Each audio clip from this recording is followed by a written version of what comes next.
What is up, my fellow humans? Today we're going to be actually doing something a bit different. We're going to be watching, reacting to people doing their jobs. Maybe just a few videos of this, but it's a random thing that I just find interesting for some reason, and maybe someone out there will find it interesting as well. Links to everything I've watched, all the people that I'm watching will be in the description, and I would appreciate if you support these people as well. If you enjoy if you enjoy this video at all, tell me somehow. If you enjoy the stuff I make in general and want to catch it whenever in the world it's uploaded, why not subscribe? My schedule is extremely hectic, and I upload whenever I can. So, without further ado, though, I hope you enjoy, and let's watch this together.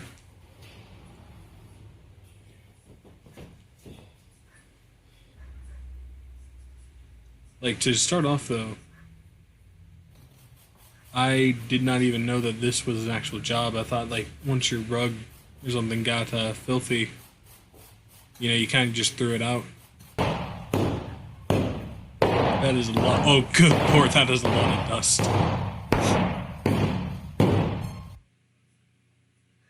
That's the type of dust you see. That's the type of dust you see when you enter a house that the old man across the street just said, a house hasn't existed on that lot in 32 years. That's that type of dust.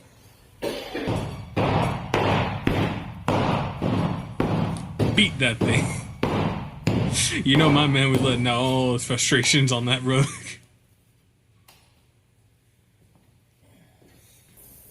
So for the longest time, as I've watched these things, I've always questioned what exactly is in those things. I guess it's like a soap solution. It's either it's just a soap solution or it's water with soap. That thing right there is satisfying.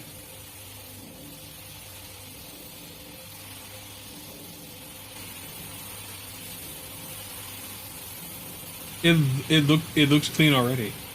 It looks clean already.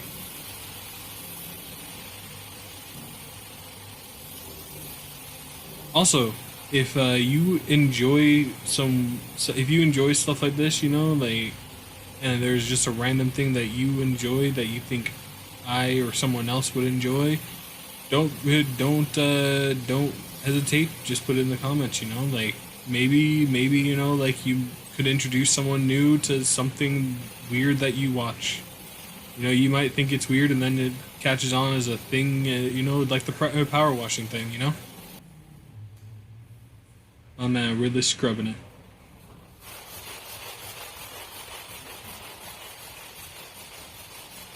I imagine that hurt your hand though. Hello there.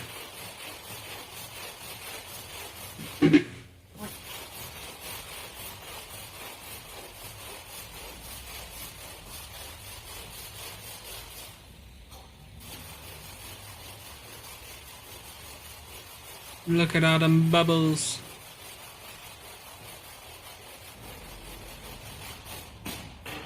I don't know what about it though, but to me this is just satisfying. It's just a general satisfying thing.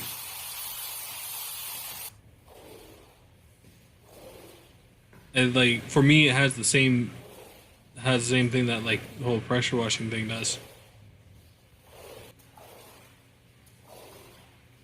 All I gotta say though is your water bill must be through the fucking roof. Good lord, that's a lot of water.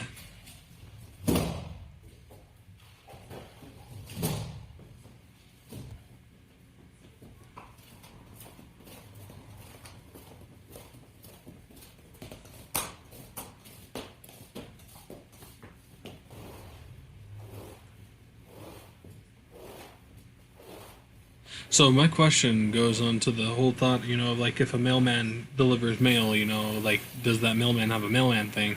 If these guys, if the people who do this job normally, you know, like if they ever have a dirty rug, do they just take the rug to work and then clean it, or do they send it to another person to clean their rug? And then who cleans their rug if they do that, you know?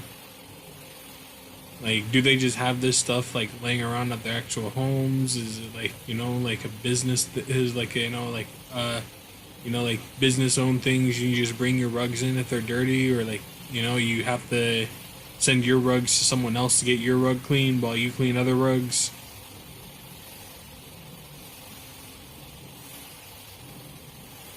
There's like a mafia of people who are all just cleaning rugs, you know, like, hey, Walter, what you doing? What you doing washing rugs on this side of the street? This my street. This my street, Walter. Rugs only get cleaned by me.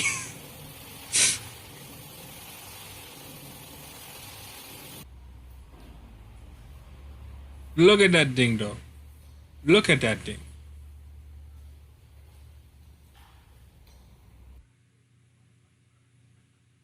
Like, I think that's a brand new rug. So before we continue on with this one, I just have to quickly say, if you have a fear of like clusters, if you have a fear of insects, if you have a fear of hornets, this might be a good point to like leave. They don't bother me at all. I actually have a few colonies at my house. When I relocate them, I put them in my barn or put them around the property.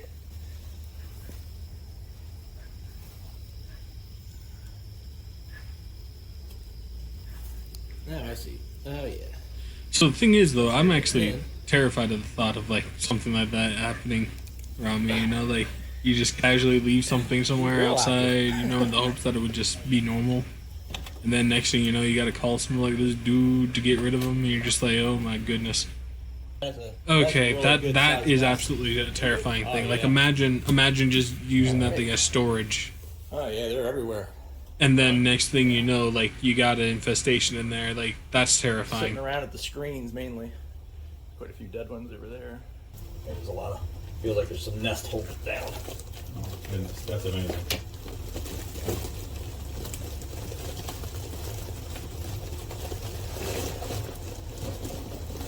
Oh boy.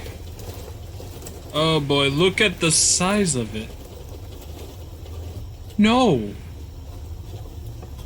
No.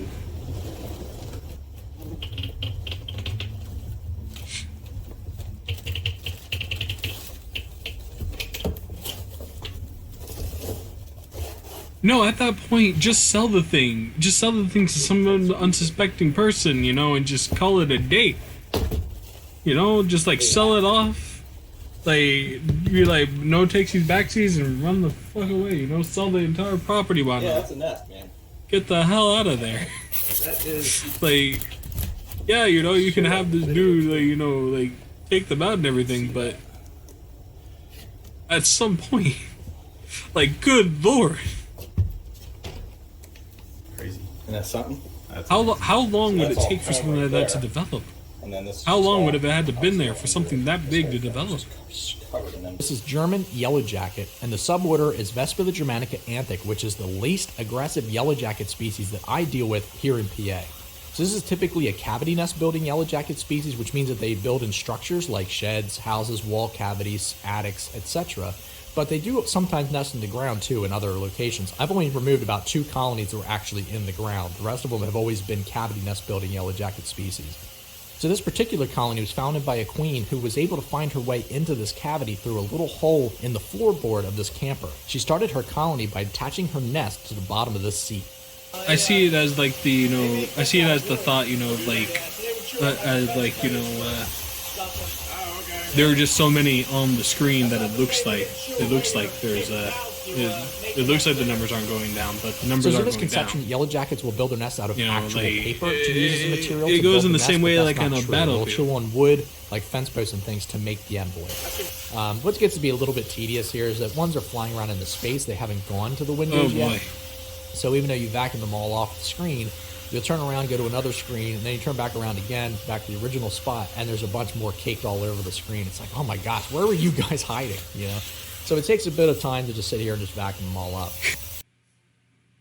Like what he was describing, you turn back, you turn around, and like they're all gone, and then you turn back and they're back. Imagine like dirt in your house being like that. You clean up one room, you leave, and then immediately afterwards, all the dirt you just cleaned up just decided, hey there, how you doing? You remember me? I'm gonna have some cute cats. Booties?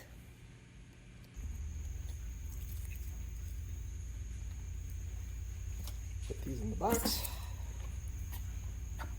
Somebody's getting ready to fly, which is fine because they're just going to go somewhere else. But some of them landed on me. A lot of them are males. Into the box. All right, ready, birdies?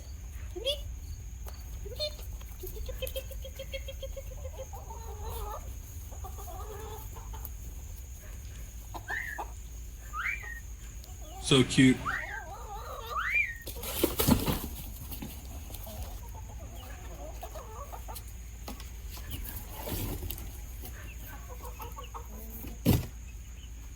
And so this is what we're gonna end up with them. He doesn't just throw them away. He feeds them. Bah!